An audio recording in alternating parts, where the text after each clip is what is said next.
আসসালামু আলাইকুম, sure job শার্টলিপিও কম্পিউটার ট্রেনিং সেন্টার টাঙ্গাইলের পক্ষ থেকে আপনাদের আরও একটি ম্যাথ টিউটোরিয়ালে স্বাগতম।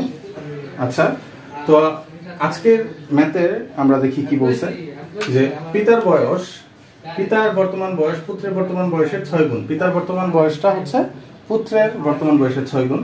5 বছর পর, মানে আজকে থেকে 5 বছর পর তাদের বয়সের সমষ্টি হবে হচ্ছে 45 বছর। তাদের বয়স দুইটা যোগ করলে কত আসবে? 45 বছর। পিতা ও পুত্রের বর্তমান বয়সটা কত? আচ্ছা, তাহলে বর্তমান বয়সটা চাইছে, তাই না? এবং কি বলছে যে পিতার বয়স হচ্ছে পুত্রের বয়সের 6 গুণ।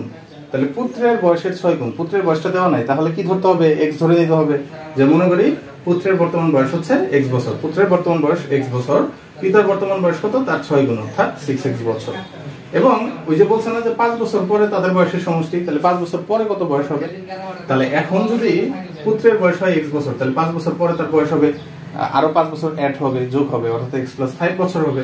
5 বছর পরে পুত্রের বয়স হবে x + 5 বছর, এবং পিতারও আজ থেকে 5 বছর পরে বয়স হবে কত? 6x প্লাস আরো 5 বছর, অর্থাৎ 6x + 5 বছর।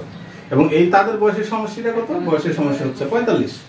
আজ থেকে 5 বছর পরে পিতা এবং পুত্রের বয়সের সমষ্টি হচ্ছে 45। তো তাদের এই 5 বছর পরের এই বয়স দুইটা যোগ করছি, x + 5 যোগ হচ্ছে 6x + 5, এটা যোগ করলে কত আসে? 45 আসে। নরমালি তারপর হচ্ছে আমরা ক্যালকুলেশন করছি, এই যে x আর 6x যোগ করলে 7x, 5 আর 5 যোগ করলে হচ্ছে 10, এখানে আছে 45। আচ্ছা, এখন আমরা 7x রাখলাম, এই যে +10 এটা ওই পাশে গেলে কি হবে? -10 হয়ে যাবে। তাহলে 7x সমান কত? 45 থেকে 10 গেলে হচ্ছে হয় 35। এরপর আমরা কি করছি, যে 7 গুণাকার আছে, এটা ওই পাশে গেলে কি হবে? ভাগ হবে, অর্থাৎ 35 ভাগ হচ্ছে 7। তারপর আমরা কাটাকাটি করছি, 7 এর কি 7, 5 7 35, x এর মান আসে হচ্ছে 5। অর্থাৎ পুত্রের বর্তমান বয়স বের হয়ে গেল কত? 5 বছর। এবং পিতার বর্তমান বয়স কত? এই যে পিতার বর্তমান বয়স হচ্ছে 6x বছর, মানে ওই যে x এর যে মানটা আছে সেটার সাথে 6 গুণ করে দেব জাস্ট। পিতার বর্তমান বয়স হচ্ছে 6 × 5 বছর, অর্থাৎ 30 বছর। উত্তর 30 বছর 5 বছর।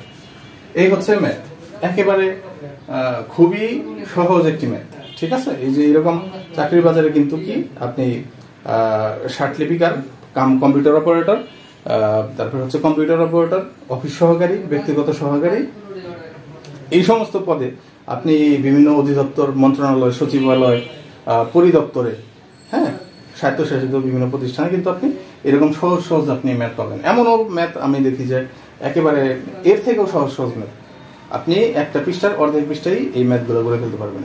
এরকম সহজ সহজ ম্যাথ পরীক্ষায় আসে, ঠিক আছে?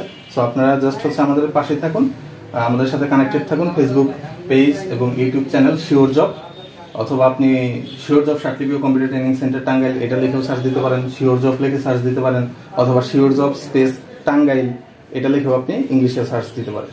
সার্চ দিলে কিন্তু আমাদের চ্যানেলটা চলে আসবে অলরেডি, ঠিক আছে? তো আমাদের এই ভিডিওতে দেখানো যে ওই পাশে একটা লোগো আছে, ওই লোগোর সিম্বলটা যেখানে পাবেন ওইটা হচ্ছে আমাদের চ্যানেল। ধন্যবাদ সবাইকে।